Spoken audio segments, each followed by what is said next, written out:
Season 3 of our West Ham United career mode, and we've got the Hammers playing Champions League football. This is the squad fresh off winning the Europa League final, and as a result, we've been rewarded with a £115 million transfer budget. The hot topic this season is the future of Mohammed Kudus. His incredible performances have drawn attention from Premier League giants, and when Liverpool came in with an offer, likely seeing Kudus as a replacement for Mo Salah, it felt too realistic to ignore. Kudus will depart for $85 million. I tried my best to get the transfer fee close to his current release clause, and it's no doubt that Liverpool have gained an immediate boost to their attack. Fortunately, we're already in a good shape with the Kudus departure, as Somerville, who's been excellent over the last 2 seasons, will step up as our new starting left mid. I do want to add some more squad depth though on the left flank, so we'll turn towards Dwight McNeil, who's a versatile and hard-working winger. McNeil started his journey at the Manchester United Academy, but after being released at 14, he joined Burnley, where he became a first-team regular by the age of 18. Over 4 seasons, he made 130 Premier League appearances,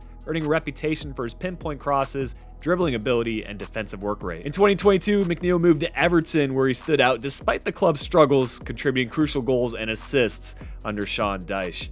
Although he hasn't earned a senior England cap yet, his consistency keeps him in the conversation. We brought in McNeil on a $20 million transfer fee. It's a few million less than his current valuation, and he'll rotate with Somerville for first team minutes. We signed Kieran Tierney last season, and he got sidelined by injury, leaving him out for the next few weeks.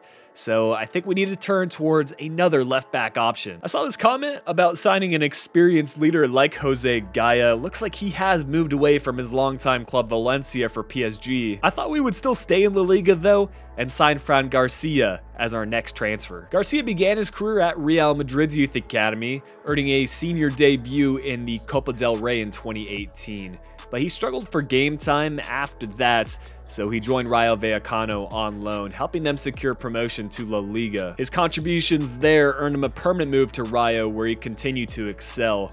Real Madrid took note of this, and they reactivated his buyback clause in 2023 and immediately put in impressive performances. He made his first debut for the Spanish national team this year, really showcasing his growth as a player. I'm justifying this transfer because, for one, we paid his $36.1 million release clause, but 2, I think Madrid have a few other left back options, so Garcia's probably running into the same situation as earlier in his career where he wasn't getting enough minutes. I like to have at least 2 left-footed center backs and 2 right-footed center backs in the squad, so we'll strengthen our back line with the signing of Tomas Araujo, one of Portugal's most promising young defenders. Araujo joined Benfica's academy in 2016, making his professional debut with Benfica B in 2020. He made a loan move to Gil Vicente in 2022, giving him valuable first-team experience in the top flight, and upon his return to Benfica, he established himself as a key figure in their defense. He's known for his composure, passing accuracy, and aerial dominance, and is clearly a rising star. Internationally, he has represented Portugal at all youth levels and just made his senior debut for the national team last month. At $20 million, I think this is a bargain of a transfer, largely because of his potential. Although he's only 78 rated right now, that will not be the case come the end of the season. We'll make one more transfer, and this kind of comes off of the last episode where we matched up against Club Brugge in the Europa League knockout stages and saw this player, Prince David, a 79 rated Nigerian center defensive mid who's only 18 years old. Looking over the comments, you guys pointed out that he is the pre-gen of Rafael Onyedika, and as I've come to do more realistic rebuilds and long-term saves, I've found out that pre-gens are actually quite common in career mode this year. This is our most expensive transfer of the summer, coming in at $40 million. I wasn't too concerned about the fee though, because this is a good storyline move, plus Prince David has an exciting prospect status. With 3 scouts to assign, we'll begin with a network in England, searching for a center back with the defender and ball-playing defender play styles.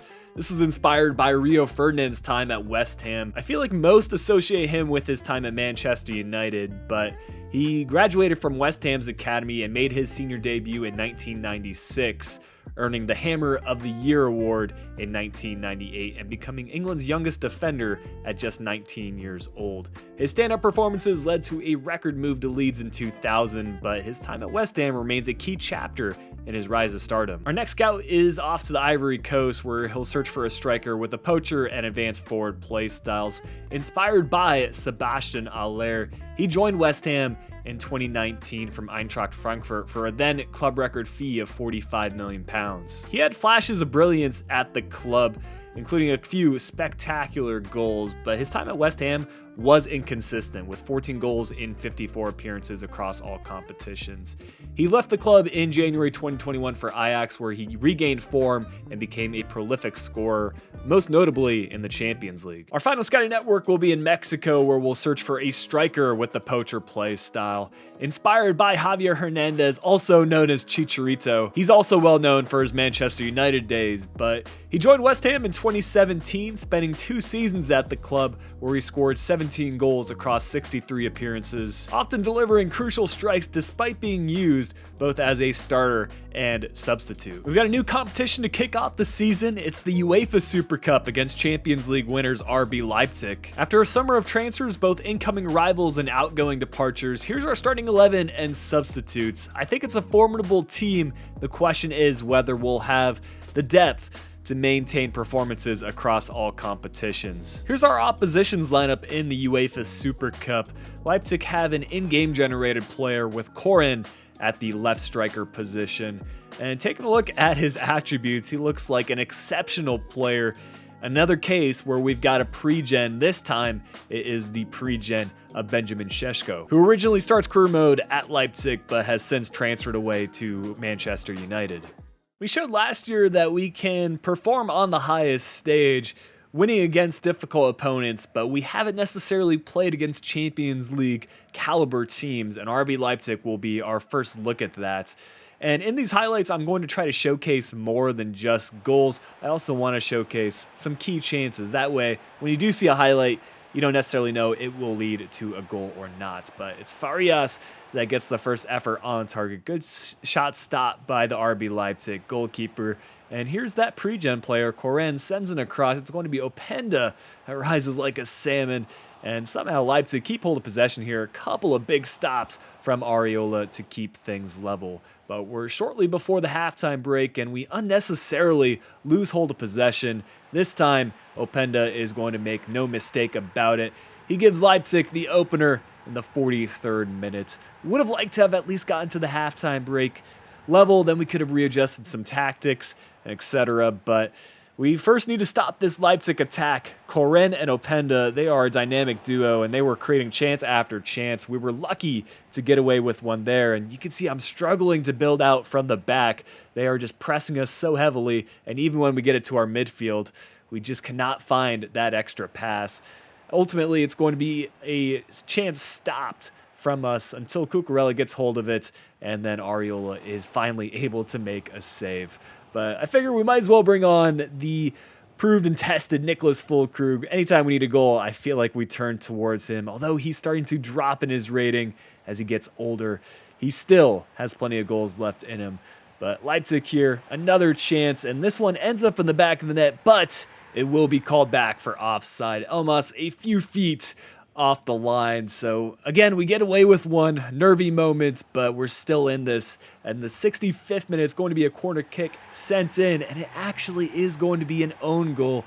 We've seen time and time again that Edson Alvarez scores from these set pieces. This time, though, he just kind of put it in a dangerous position, and honestly, it's a mistake from the Leipzig player for us to find the leveler, but we'll take it.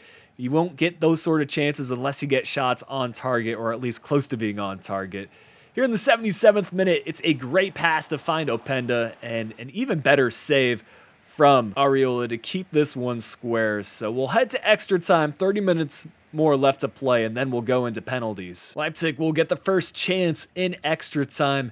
It's Andres Silva who plays through the pass to Koren, and finally the pre-gen player gets his goal. He was setting up chances for the players around him, but you know, 1-on-1 chance, you gotta put your chances on the striker there and expect him to finish those. But this is a very strange sequence of events. Somehow this is called for a penalty kick. It just looks like the two players kind of got twisted up, and it ends up in our favor. As I was saying, anytime we need a goal, we typically turn towards Füllkrug, so he'll get his moment here on a set piece and a penalty kick. This is kind of the opportunity we want him in. Our number 9 puts it to the left, knocks over the water bottle, and we are once again level in this one. 115 minutes in, and it looks certainly like we will be going to penalty kicks in this one. Fresh off of us just scoring a penalty, we'll get into the shootout, and once again, full crew going to his left and converting the chance. But we had the advantage early on, Leipzig missing their first penalty. We do miss our third though, so we're level here with the fourth penalty kick takers, and it's going to be the 5th chance now. McNeil needs to bury this in order to keep us alive, and he will do so. A nervy moment for our new signing. Fortunately, Areola pulls off a big save from Cucurella, and Todibo will score the match-winning penalty kick. So just like that, it's going to be some silverware for us to start off Season 3. I do really hope that EA fixes this bug where we can't even see the trophy in the trophy celebration scene. But regardless, it is still cool to see some of these new players in a West Ham kit. Now that we're a couple of seasons into this save, we've transformed the squad to our liking while keeping things relatively realistic. And now we just need to repeat these performances across all competitions. Shortly following that Super Cup, we've got our Premier League opener against Middlesbrough, and we do end up winning that one as well. Faria scoring in the 56th minute to give us the win. Simulating through the month of August, we stay unbeaten, victories against Chelsea and a draw against Liverpool, and then we start to get into some of these Champions League fixtures, the likes of Bayern. But after winning Manager of the Month award, at least for our domestic performances, I wanted to showcase this match against Barcelona. It's just one of those moments where you don't necessarily expect West Ham to be playing against Barca, but I thought this would be an interesting fixture because early on, we sit 11th place in the standings for the group stage. Barca haven't acquired a single point, and they are 3rd from bottom, so they're definitely trying to win this one. Taking a look at the Barca starting 11, you'll notice a former Hammer in there with Aguirre at the right center back position. He left the club at the start of Season 2 following his loan spell return, and it's nice to see he's actually featuring for Barca. I know a lot of you will be interested in how Lamine Yamal is getting on at 19 years old. He's at an 86 rating and flourishing. But really no changes for us to our starting 11. We haven't been hit as heavy with these stamina issues like we have been in the past. I do feel like the Barca team was underestimating us a little bit, just casually browsing their phones as they walk up to the stadium, but hopefully we can take them by surprise and get the upset victory. We won't do it by losing hold of possession in the midfield, and it's going to be Lamine Yamal down this right side, dribbling by our defenders. He finds Lewandowski, and you cannot give him chances uncontested in front of goal. He's known for being a poacher and scoring those chances from inside the box, and he does so right there. Big save by Marc-Andre ter Stegen, who collects the ball, and it's going to be an early injury for this Barca player. It is their left back, Nuno Mendes, who needs to leave immediately and be substituted off. We'll keep trying to create chances in the 20th minute as Paqueta finds Somerville in the midfield. He plays a chip through ball over to Bowen, the diving header, not far off, but finally we seem to be pressing and winning the ball back off these Barca players. Some quick passing play. Eventually we will find the open pass with Paqueta, and the Trivela effort going in off of his left foot. Paqueta continues to be one of the top goal scorers and creators in this West Ham team. He's pivotal for us at the center attacking mid position, and a lot of our play goes through him. But shortly, and just even minutes after scoring that first goal, Barca strike right back. This time it was Dani Olmo that puts them ahead once again. Paqueta with one more chance before the halftime break. That is a huge stop, though, from Araujo to keep the lead for Barca. And here's Tierney being substituted on in the second half. He's fully recovered from his injuries.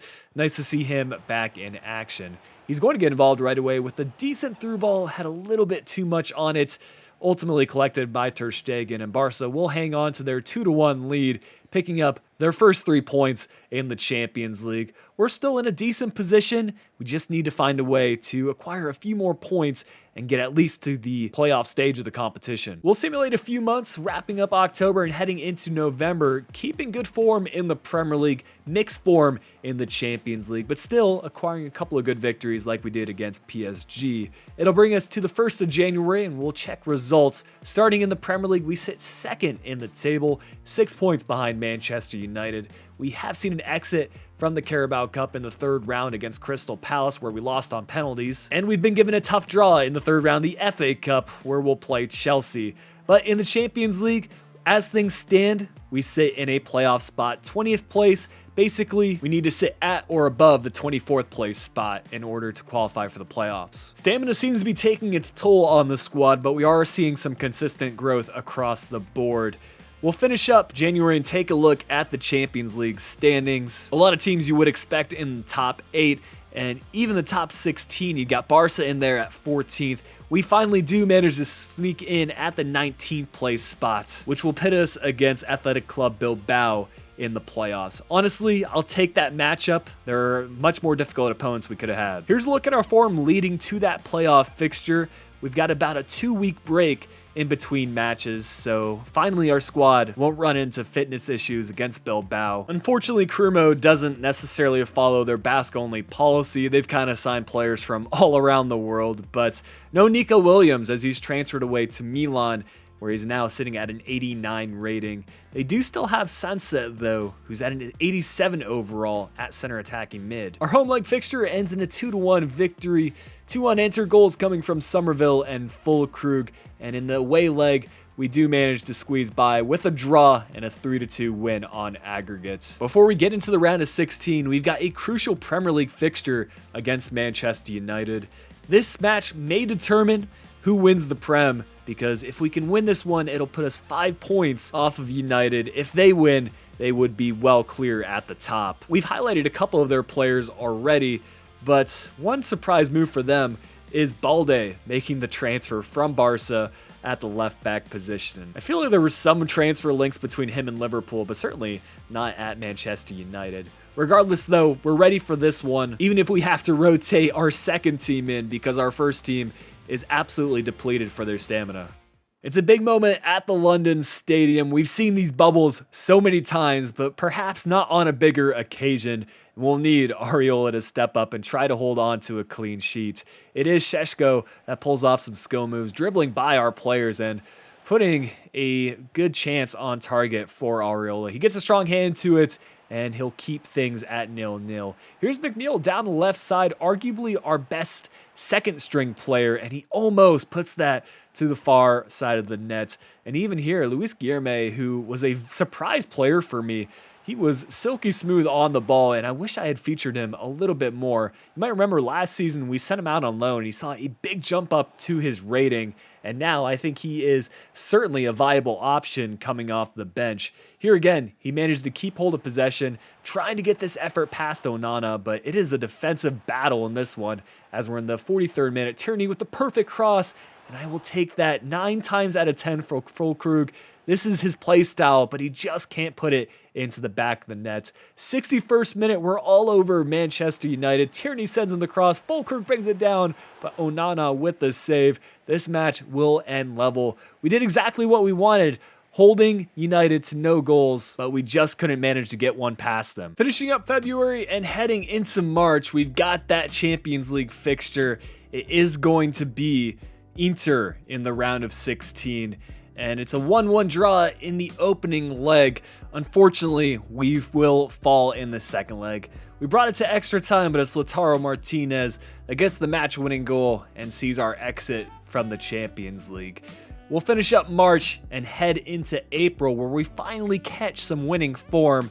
Now we're into May, and we've got Manchester City as our first opponent this month. Surprisingly, the Premier League race is well and truly on. United seem to have dropped form and dropped a lot of points as of late. City have managed to creep up in the table. We sit third. So this match could decide the outcome of who wins the Prem. Not a whole lot of changes to this Manchester City team. If anyone, it's going to be Eder Militao, who transfers in at an 88 overall.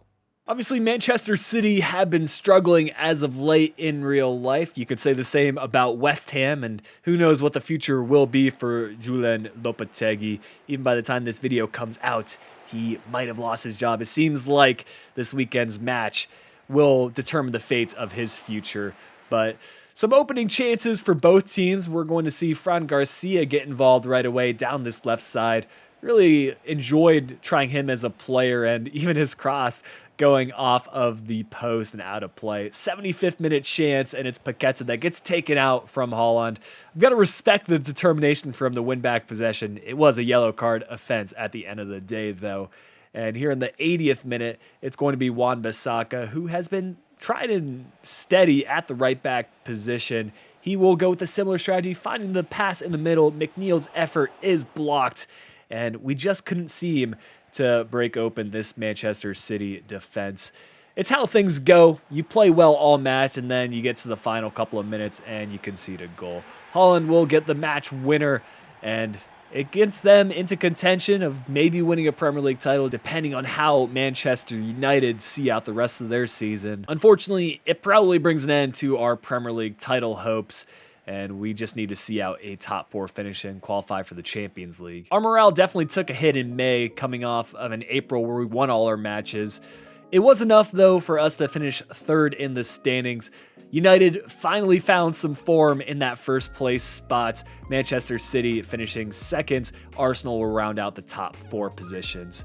Kind of a surprise to see Spurs all the way down in 10th, but it's going to be Leicester, Leeds, and Bournemouth that see relegation to the Championship. Pretty predictable stuff in the Championship. Southampton and Norwich get automatic promotion, and the 3rd place team, Ipswich, win the promotion playoffs to also get their spot back in the Premier League. We ended up losing that 3rd round fixture to Chelsea in the FA Cup, with Brighton a surprise victor against Fulham in the final. Just to revisit the Carabao Cup, it was a 3rd round exit for us, with Arsenal defeating Liverpool in the final.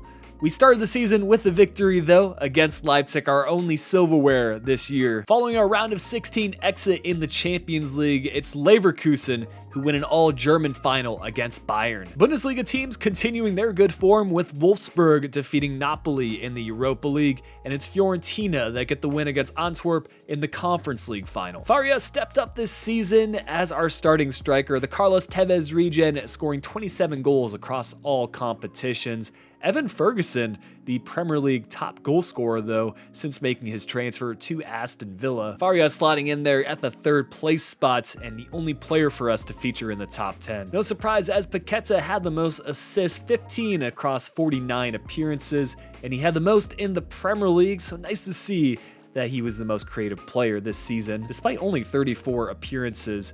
Our only player to feature in the top 10. And clean sheets wise, it's Areola who gets the Golden Glove Awards, so a respectable season for a few of our individual players. Here's a Premier League team of the season. I don't know how Areola doesn't get the Golden Glove Award when he had the most clean sheets, but we do have Todibo making it into the starting 11 at right center back, and it is going to be Bruno Fernandes that gets the Premier League Player of the Season award. As we close out some of this player recap, I want to give an update on this series and let y'all know that I am going to be calling this the last episode. We could obviously push on and try to have West Ham win the Premier League and battle for the Champions League, but I have a lot more ideas on what I want to implement to this series for these episode-based playthroughs.